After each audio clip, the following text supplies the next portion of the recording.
इंदिरा गांधी के आपातकाल की घोषणा करते ही देश के करीब 1 लाख लोगों को जेल में डाल दिया गया था।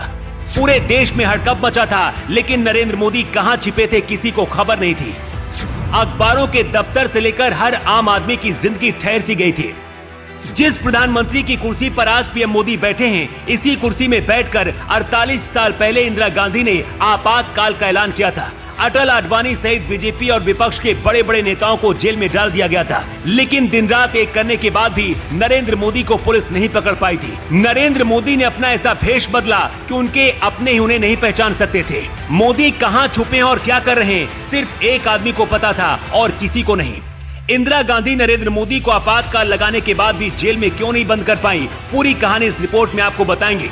लेकिन उससे पहले आपको बताते हैं कि आखिर ऐसा क्या हुआ था कि इंदिरा गांधी ने देश को आपातकाल में झोंक दिया। 1971 में रायबरेली लोकसभा सीट से राज नारायण इंदिरा गांधी से चुनाव हार गए थे। इसके बाद उन्होंने इलाहाबाद हाई कोर्ट में केस किया कि इंदिरा गांधी गलत तरीके से चुनाव जीती हैं। इलाहाबाद हाई कोर्ट के जस्टिस जगमोहन लाल सिन्हा ने 12 जून 1975 को इंदिरा गांधी को दोषी पाया और चुनाव को रद्द कर दिया।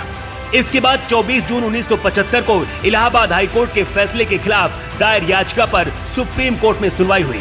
जस्टिस कृष्ण अय्यर की अदालत ने फैसला सुनाया कि जब तक कोर्ट में मामला चलेगा तब तक इंदिरा गांधी प्रधानमंत्री के पद पर बने रह सकती हैं, लेकिन उन्हें संसद में किसी भी चर्चा और बिल पर वोट करने का अधिकार नहीं होगा। ये ठीक वैसा ही था कि हाथ लेकर रसगुल्ला देख तो सकते हैं लेकिन खा नहीं सकते। अदालत के फैसले से इंदिरा गांधी इतना ज्यादा परेशान हुई कि 26 जून को ऑल इंडिया रेडियो से इंदिरा गांधी ने आपातकाल की घोषणा कर दी। आपातकाल लगाने के बाद इंदिरा गांधी ने अपने विरोधियों की एक लिस्ट बनवाई और रातों रात सबको पकड़ पकड़ कर जेल में डाला जाने लगा। जो जहां था उसे वहीं से उठा लिया गया। किसी को नहाते हुए तो किसी को सड़क पर जाते हुए ही पुलिस ने उठा लिया। अटल, आडवाणी से लेकर अरुण जेटली सहित बड़े बड़े नेताओं को पकड़ लिया गया। कुछ रिपोर्ट के मुताबिक करीब 1 लाख लोगों को जेल में डाल दिया गया था, लेकिन इसके बाद भी नरेंद्र मोदी को इंदिरा गांधी जेल तक नहीं पहुंचा पाई थी। मोदी आज से नहीं बल्कि शुरू से ही दिमाग से बहुत शार्प थे।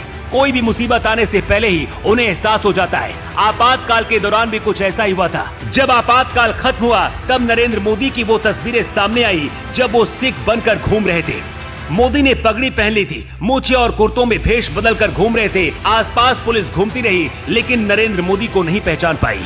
हिंदुस्तान आपातकाल को कभी नहीं भूल सकता है। जब अखबारों से लेकर कोर्ट तक को बंद कर दिया गया था, अखबारों के दफ्तर की बिजली को काट दिया गया था। ऐसा भी कहा जाता है कि आपातकाल लगाना इंदिरा गांधी का फैसला था, लेकिन उस दौरान जिस तरह से लोगों को जेलों में भरा गया, अखबारों के दफ्तरों की बिजली काटी गई, कोर्ट को बंद कर दिया गया, ये फैसला इंदिरा गांधी का नहीं बल्कि संजय गांधी का था। ऐसे भी आरोप लगते हैं कि आखिरी वक्त में इंदिरा गांधी से ज्यादा संजय गांधी फैसले लिया करते थे। प्रधानमंत्री मोदी भी हमेशा कहते रहते हैं कि आपातकाल को कभी नहीं भुलाया जा सकता है। प्रधानमंत्री इंदिरा गांधी द्वारा लगाई गई इमरजेंसी को बीजेपी हमेशा याद दिलाती रहती है। कांग्रेस और बीजेपी के बीच इसे लेकर कई बार तकरार भी होती रहती है, लेकिन क्या देश में संविधान के खिलाफ जाकर इस तरह से इमरजेंसी लगाना सही था? अपनी राय आप कमेंट बॉक्स पर लिखकर जरूर